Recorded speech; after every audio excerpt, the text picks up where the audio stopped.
அனைத்து பெண்களுக்கும் உலக மகளிர் தின வாழ்த்துக்கள்.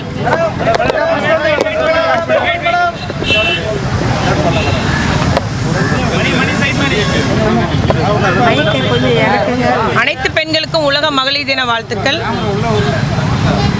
திராவிட மாடல் ஆட்சி நடத்தி வரும் நம்முடைய தளபதியாருடைய ஆட்சியில் முத்தமிழ் அறிஞர் கலைஞர் அவர்கள் வழியிலே, அதாவது சொத்துரிமை, பெண்களுக்கு வேலைவாய்ப்பு, சுய உதவிக்குழுக்கள், காவல்துறையில் பெண் காவலர்கள் என்றெல்லாம் முதலில் பெண்களுடைய உரிமைக்காக அடித்தளமிட்டவர் முத்தமிழறிஞர் கலைஞர். அவர் வழியில் நம்முடைய முதலமைச்சர் அவர்களும் பெண்களை உயர்கல்வி படிக்க வைக்க புதுமை பெண் திட்டம், விடியல் பயணம், கலைஞர் மகளிர் உதவித்தொகை திட்டம், அதுபோல் நம்முடைய திறன் பயிற்சி வழங்கி அவர்களுக்கு நான் முதல்வன் திட்டத்தின் கீழ் பல்வேறு உயர் கல்வி படித்திட வழிவகை, அதுபோல் தொழில் முனைவராக்கம் திட்டம் என்றெல்லாம் நம்முடைய முதலமைச்சர் அவர்கள் இன்று பெண்களினுடைய ஆட்சியாக ஒரு பொற்கால ஆட்சி நடத்தி வருகிறார்.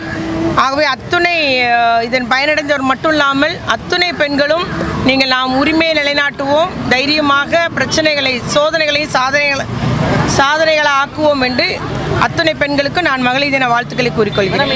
பிங்க் நிற ஆட்டோ வந்து பெண்களுக்காக நம்முடைய இன்னைக்கு ஒரு வரலாற்று சிறப்புமிக்க நாள்னு சொல்லலாம்.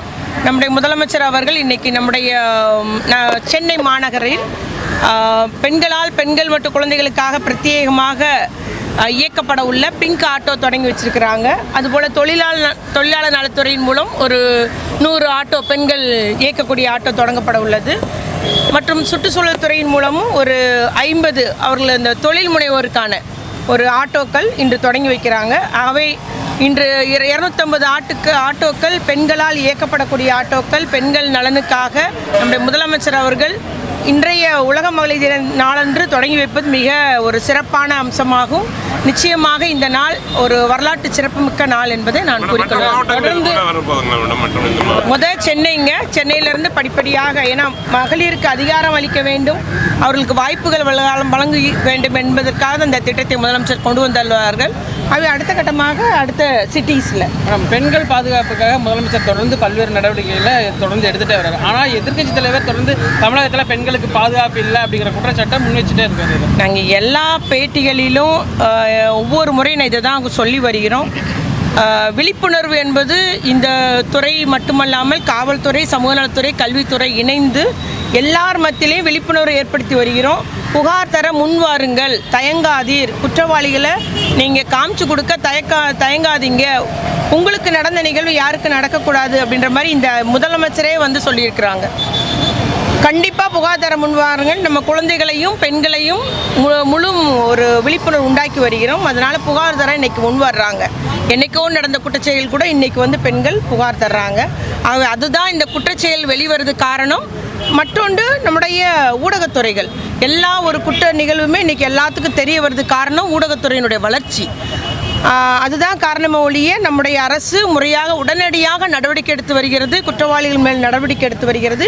தொடர்ச்சியாக நம்ம முதலமைச்சர் அவர்கள் காவல்துறைக்கு அதற்கு சிறப்பு கவனம் எடுத்து மாதந்தோறும் அது ஆய்வு கூட்டத்திலும் ஆய்வு செய்யப்படுகிறது. எந்த அளவுக்கு புகார்கள், எப்படி குற்றப்பத்திரிகை எந்த நிலையில் இருக்குது என்பதை வேகப்படுத்தி குற்றவாளிகளுக்கு தண்டனை வாங்கி தருவதிலும் நம்முடைய அரசு, முதலமைச்சருடைய அரசு வேகமாக எடுத்து வருகிறது என்பதை கூறிக்கொள்கிறேன்.